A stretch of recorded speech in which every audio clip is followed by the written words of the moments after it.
T-minus 10. T-minus 10, 9, 8, 7, 6, 5, 4, 3, 2, 1. Ignition and liftoff of the Falcon 9 to the space station on the first commercial launch from Kennedy Space Center's historic Pad 39A. Pad operations on Pad Net A. Copy, Wilco. Stage 1 propulsion nominal.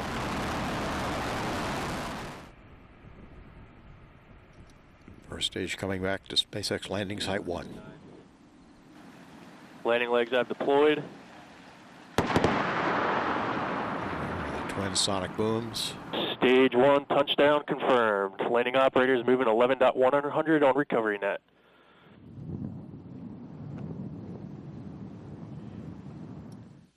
And Dragon has separated, spacecraft separation. And the solar arrays are now deploying. Right on schedule.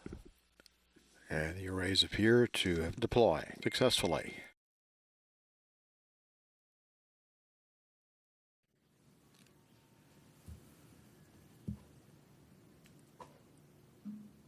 And good morning, everyone. This is our happy and successful post-launch news conference for CRS-10. And here to talk some about the launch today and the mission coming up, we have William Spetch, the Deputy Manager for the Transportation Office for the International Space Station at the Johnson Space Center in Houston. Jessica Jensen, the Dragon Mission Manager for SpaceX. And Pam Underwood, Manager for the FAA Office of Commercial Space Transportation. So we'll begin with our opening comments from William Spetch from JSC. Bill? All right. So obviously a great launch today. We were really excited to see everything go well after yesterday's countdown fun and getting going. Dragon is on its way. Space Station is in great shape and really looking forward to getting the 5,000 plus pounds of cargo coming up to the vehicle. They're going to capture in a couple of days here, and then we'll get right into a lot of robotic operations to go get into the trunk and pull out all of the payloads that we have in the trunk going forward. So obviously this kicks off a busy time for us on the ISS. We've got a progress launch coming up here on the 22nd as well, and we'll be looking forward to getting that on board station shortly after Dragon gets there. So looking forward to a busy time in orbit over the next month, working all the science that we've got on this Dragon. Okay, thanks, Bill. Now to Jessica Jensen, the Dragon Mission Management Specialist from SpaceX. Thanks. So obviously it's been a super exciting day. It was really awesome to see 39A roar back to life for the first time since the shuttle era. And it was extremely special that this first launch off 39A was a Dragon mission for NASA headed to the space station. So all in all, just I feel great. It's been fantastic. So Dragon is doing well, as you guys saw from the video. The solar arrays have deployed. The thrusters are firing. Dragon is headed to the space station and will arrive there very early Wednesday morning. And as you also saw, this was our 8th successful first stage landing and the 3rd successful landing at Landing Zone 1. So we're always very excited to get our first stage boosters back. They're really great for actually post-flight inspections, checking everything out, and then to reuse them in the future. I just want to give a thanks to NASA, the FAA, and the Air Force. Their support, especially for this first launch out of 39A, has been critical. We really thank your guys' support through all of this.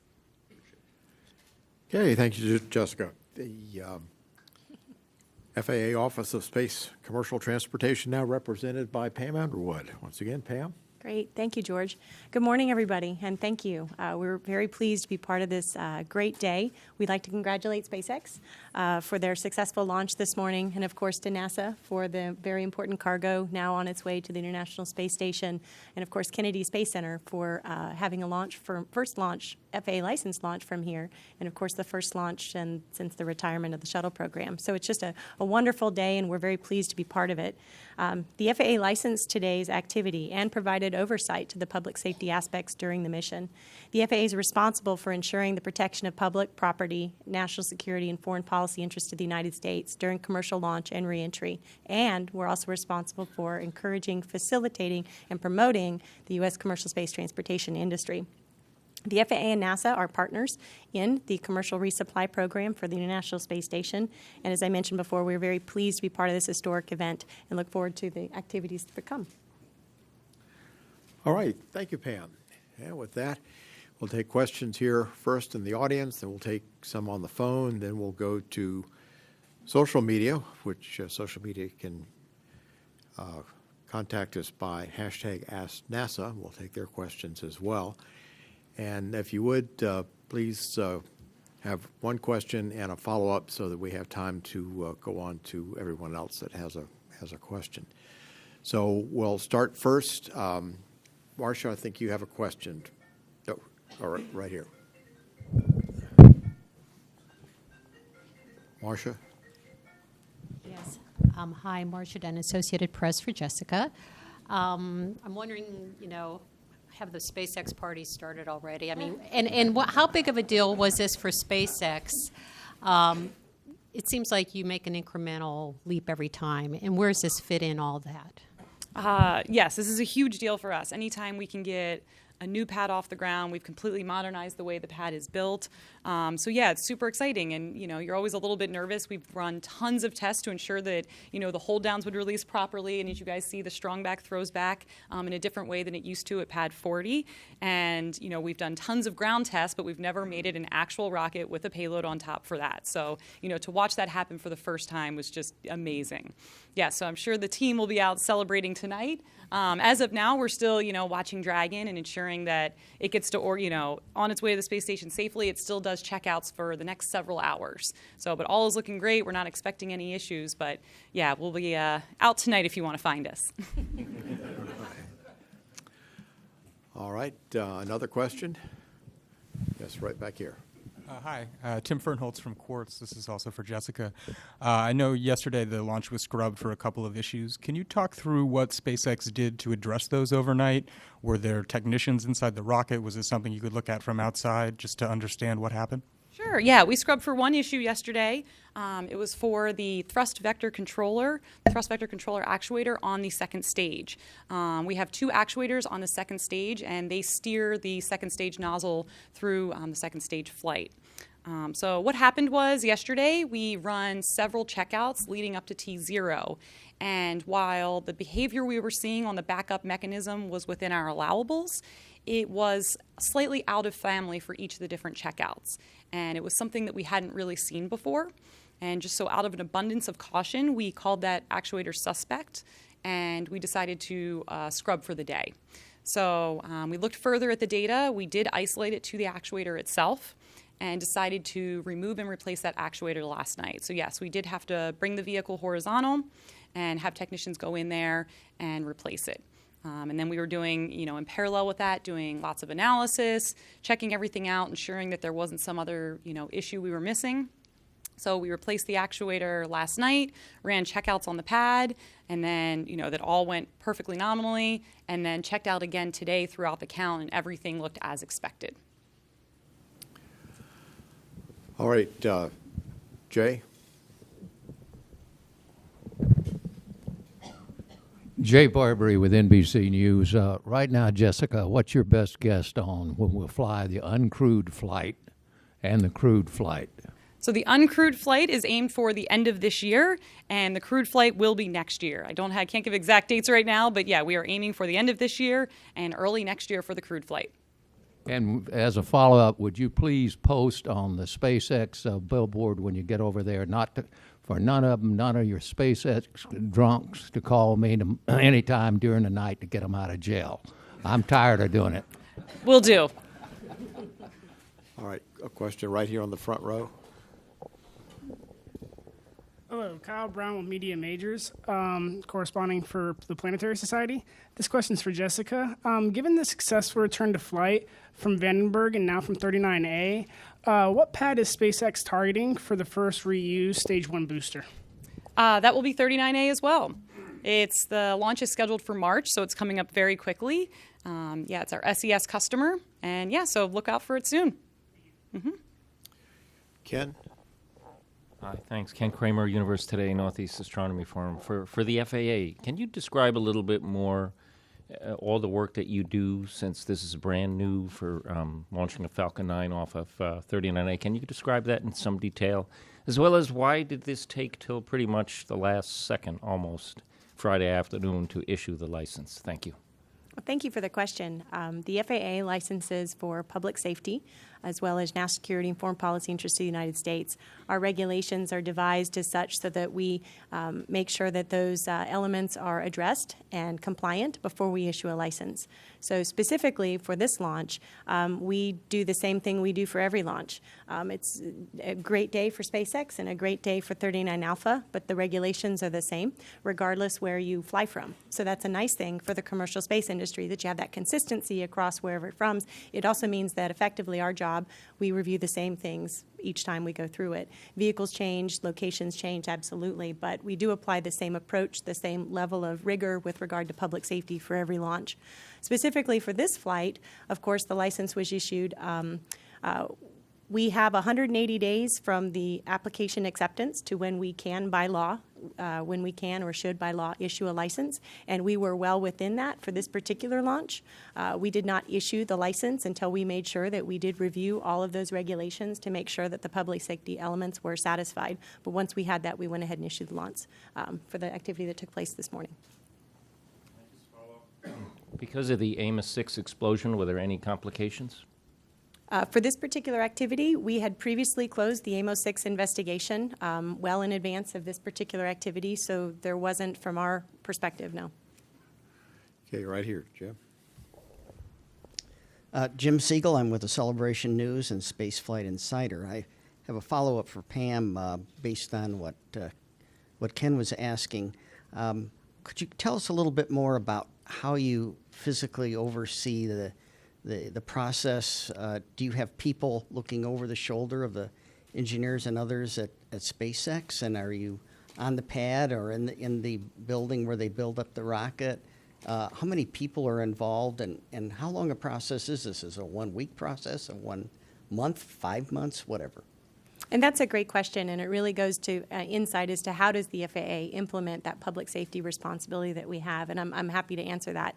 The FAA, we have 180 days, as I previously mentioned, from the time a license is accepted to when we need to issue a determination for a particular launch. So that goes to the level of involvement well in advance that we have with the companies and getting ready for and preparing for the activity.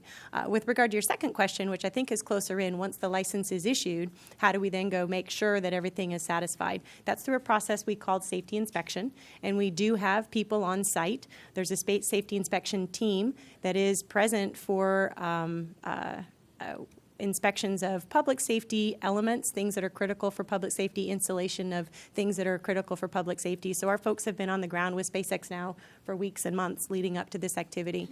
That would include, on day of launch, we had 2 safety inspectors sitting on console right there in the SpaceX Launch Control Center watching. And again, we're looking for compliance, demonstration of compliance. You know, in advance of the launch, the company, in this case SpaceX, told us how they were planning on meeting our very important public safety regulations, and we're there to follow up to make sure that that's actually going out.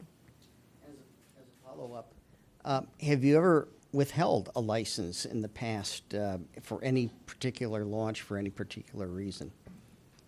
So the any specific instances I won't be at liberty to talk about because that would be considered proprietary. You can find information about any license we've issued on our website, and it's public knowledge for when we actually issue a license. Mm-hmm. All right, back over here. Irene in the back. Wait for the mic just for a second. Hi, Irene Klotz for Jessica. I may not just be understanding how the system works, but with the clouds today, I was just curious if the autonomous flight safety system, does that give SpaceX any more leeway to fly there's no longer as much line of sight needed for range safety, or does it affect anything other than the actual detonation of that system if it should be flying off course? Thanks. Sure. So Pam can correct me if I'm wrong, but I believe that most of the weather rules don't have as much to do with radar tracking as they do with vehicle safety. So one of the things you worry about is building up a charge as you go through clouds on the vehicle. And so that's independent of, range and radar assets. So it would have been the same, if those clouds had hung around longer today and would have been the right type of clouds, we wouldn't have been able to launch, even with our autonomous flight safety system. All right. James, did you have a question?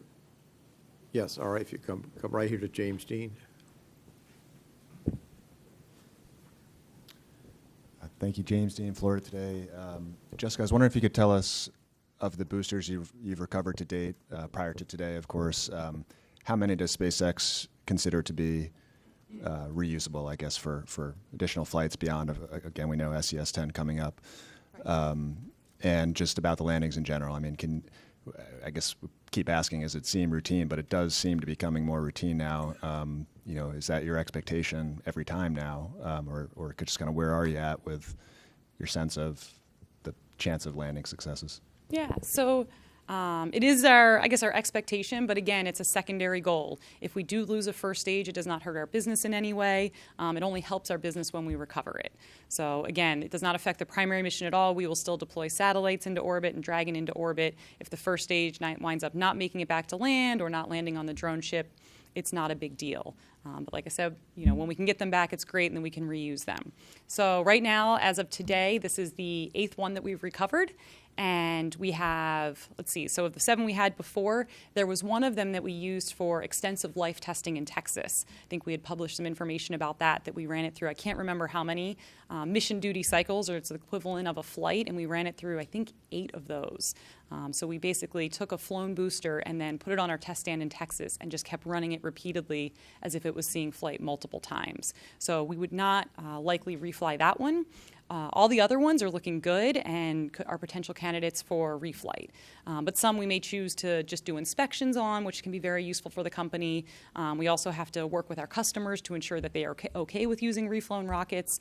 So we haven't decided which ones are going to which customers and which ones will be flown, but as we move forward, we expect to be able to refly more of them. Okay, we're going to take a couple of social media questions here right now and then come back.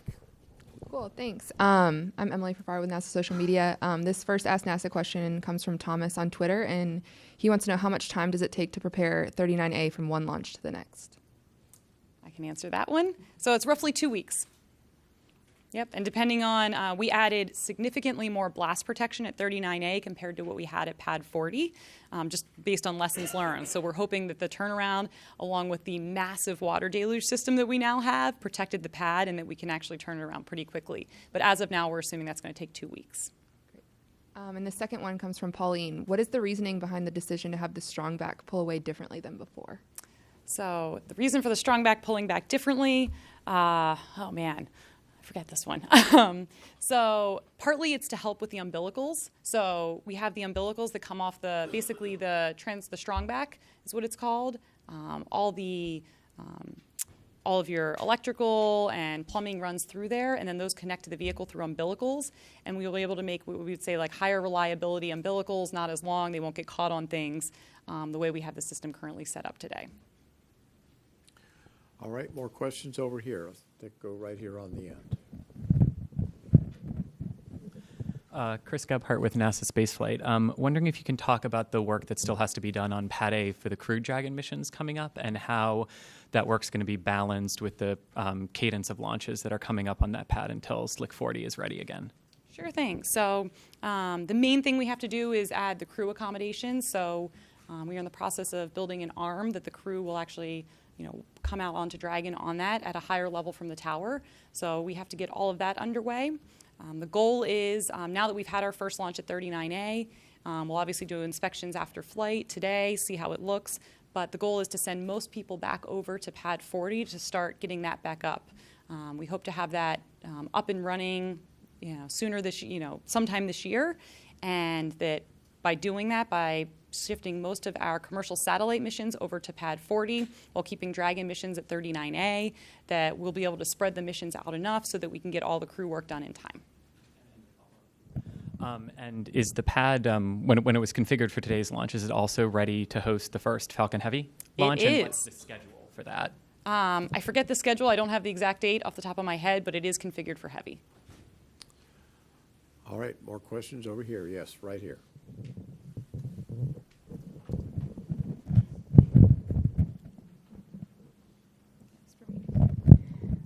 Hi, I'm Sarah Lewin, Space.com. For William, I was wondering if you could say what the crew members' first priority will be as they start unloading the cargo. So the first thing, we have a lot of time-critical stuff that we bring up that gets loaded very late into the vehicle. So their first steps for the crew will be getting that offloaded onto the vehicle and getting into the experiments. I think one of the first things is the rodents and getting them, all of our mice set up and in their accommodations on board. And then also the ground teams will be working very hard and very quickly on the robotics ops, as we talked about, to change out the science that's in the trunk, pull it out, and then put it in its spots in orbit and put additional cargo back in that's no longer being used and to have that disposed of. Can you say what any of those payloads that are returning back down in the trunk are? I can't remember off the top of my head. I apologize. I'd have to get back to you. All right, any more questions over here? Let's come right over here on the end, and then we'll go over to this side of the room. Thaddeus Cesari with the Utica Phoenix. Speaking of the Falcon Heavy, I was hoping to hear if there's going to be any recovery attempts for the boosters. Yes, there will. It's about all I know, but we are definitely planning to recover the boosters. 1, 2, 3, all? All of them. All right, let's try again. Let's come over here on right here on this edge to this side.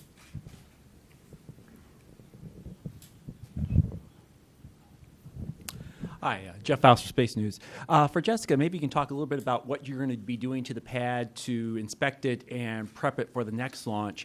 And for Pam, what's FAA's role in the review and oversight of that before issuing a launch license for the next commercial mission? So the main thing we want to inspect is all the systems that are critical for launch. So cosmetic damage is no problem as long as the electrical wiring and all the plumbing for our locks, kerosene, the RP1, helium, as long as that is all intact, that's what we're really looking for. So if there's any damage to the critical flight systems, we're going to need to repair those. But if there's some cosmetic damage, that's okay. That's actually expected.